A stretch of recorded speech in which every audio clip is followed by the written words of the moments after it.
And that's just a summary of increasing complexity. Deriving from increasing systemicity, the objective factors that are in the system itself, and increasing diversity of values, the subjective factors which come from the stakeholders and their different perspectives on the system and what they want to achieve from it.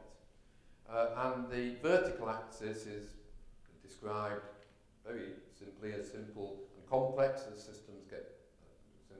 Systems lend themselves to more complexity, and the horizontal axis is unitary, pluralist, coercive.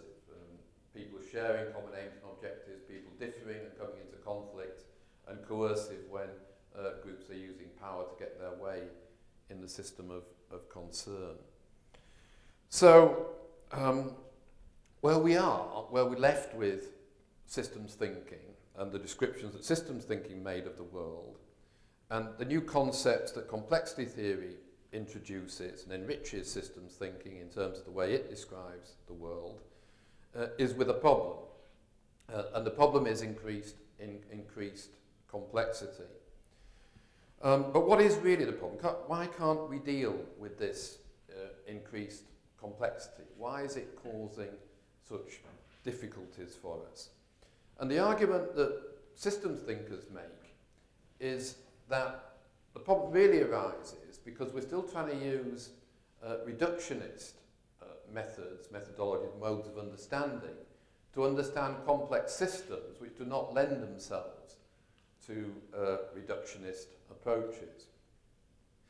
In the early days of philosophy, I guess with the Greeks, you had an equal balance between analytical approaches and systemic approaches. So it was Aristotle would use analytical ideas, but at the same time he was capable of talking about the parts being more, the whole being more than the sum of its parts, and about the individual parts of the body contributing to the whole, just as a citizen contributes to the state. And Plato was capable of talking about steering the ship of state, an analogy between steering a vessel into the port. And holism was alongside reductionism as an acceptable way of seeking explanations and seeking ways of managing. But because of the success of the scientific revolution and the vast technological changes which it wrought, and its ability to explain terrestrial and celestial mechanics through Galileo and Newton and through the philosophers of the time, reductionism came to dominate and holism got pushed into the background. And that significant pushing of holism into the background, it has left us bereft, I think, of an alternative to reductionism in tackling the range of problems that we face today, which, as we've just seen, have become increasingly complex. So this is Descartes, who is the philosopher par excellence of reductionism, and this was his view about how you solved problems. He said that what he would do faced with a problem is to divide each of the difficulties that I was examining into as many parts as might be possible and necessary in order best to solve it. So he divides it up into parts. And then he conducts my thoughts in an orderly way, beginning with the simplest objects and the easiest to know, in order to climb gradually, as by degrees, as far as the knowledge of the most complex. So for Descartes, it's easy, and that's in the early 17th century. He's talking about this philosophy of reductionism, which is already well established in philosophy and in the natural sciences, and it's about dividing things up into the smallest parts and then trying to build from those parts to understand the whole. And the problem with that from systems thinking point of view, of course, is that it's not the parts themselves which are crucial to explaining system behaviour and lead to the emergent properties, but it's the connections between the parts. So if you forget about the interconnectivity of the parts and just try and build knowledge on the basis of the parts themselves, and if you can identify them, you're losing what is systemic about the problem situation, and you're never going to be able to tackle or understand the sort of behaviour that complex systems give rise to. And that's difficult because using another quote from, this time from Capra, writing in 1996, the more we study the major problems of our time, the more we come to realise that they cannot be understood in isolation. They are systemic problems, which means that they are interconnected and interdependent. So you'll never understand them by breaking them apart, working from the simplest parts and trying to put the problem back together, put the difficulty back together again. So the alternative is to take seriously this holistic understanding that has re-emerged as a rational form of discourse since the 1940s and the 1950s. And I move on now to looking at the development of applied systems thinking in my version. This is a version of the system of systems methodologies, but what it's attempting to show is that as applied systems thinking has developed over time, it's sought to take into account different aspects of complexity, and in particular the different aspects of complexity that we identified as significant earlier. Those deriving from the system itself and those deriving from the relationship between the stakeholders. So you can see the development of applied systems thinking as occurring along these two dimensions, just as you can see complexity as being arrayed along those two dimensions.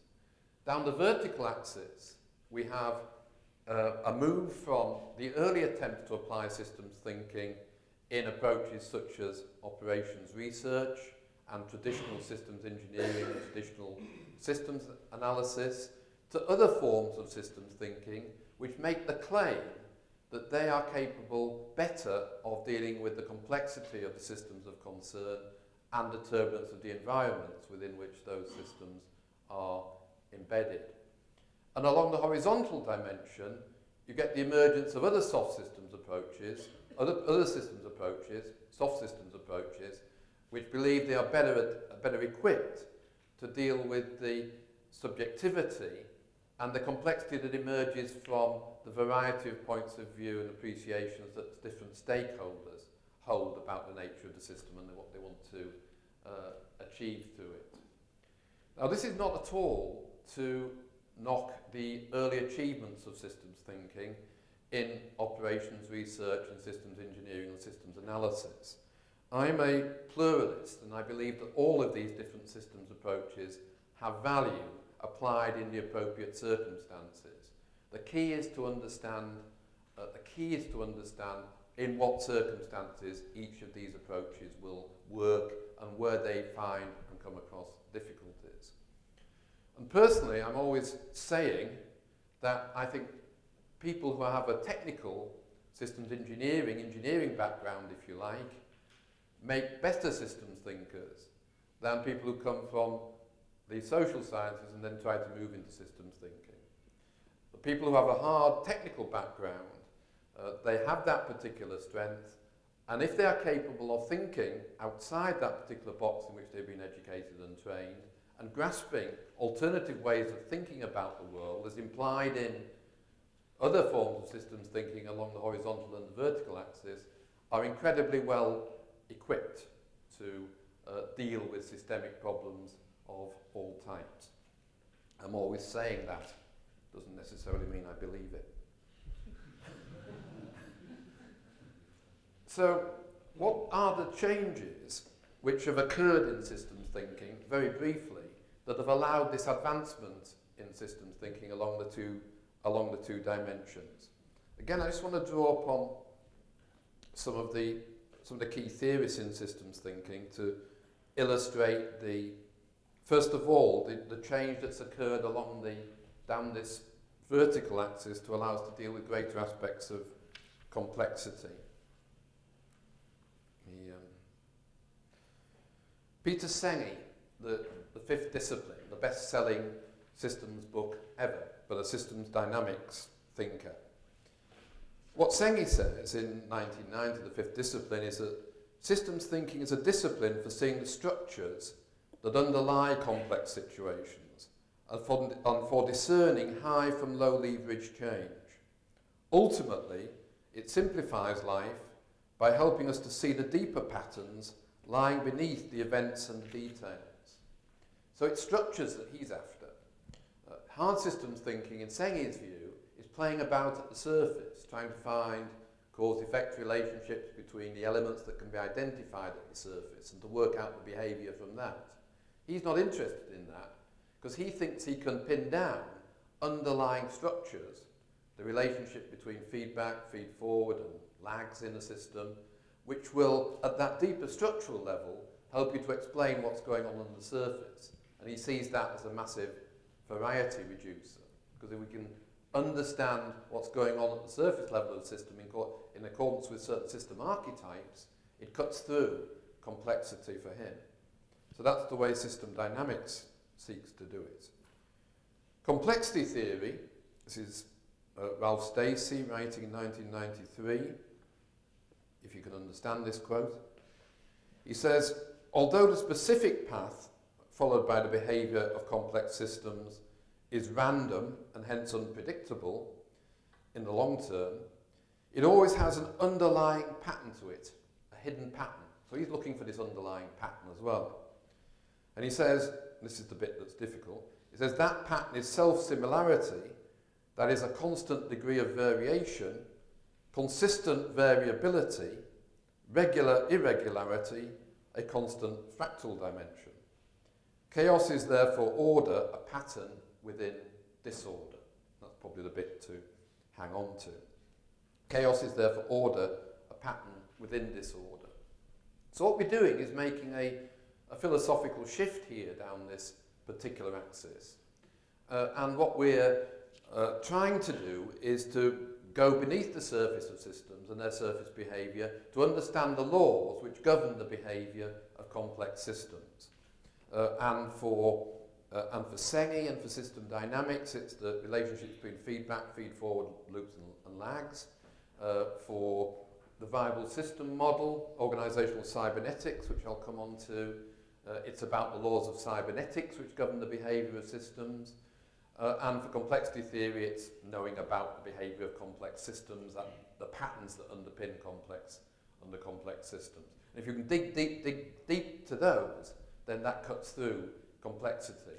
And those types of systems approaches are all about designing complex systems so that they are capable of managing complexity and remaining viable and effective over time.